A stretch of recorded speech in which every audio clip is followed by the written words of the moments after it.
የፈለኩትን ነገር የማድረግ መብት አለኝ። እኔ ደግሞ ታዲያ ከዚህ በኋላ ከዚህ ቤት እግርሽን ማንሳት አይቻልም።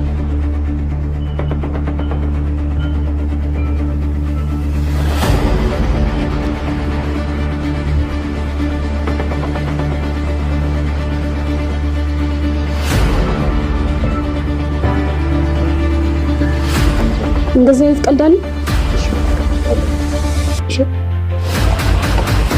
ውሻ አንተ ነህ። እሺ እኔ ያንተንና የኔ ህይወት ለማቀረጽ ደፋ ቀና አላለሁ፣ የትም እንከራተታለሁ። አንተ ምንም አይሰማም ማለት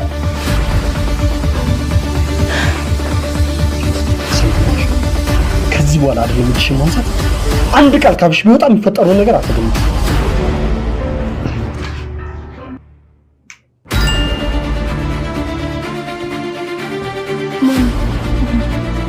ማን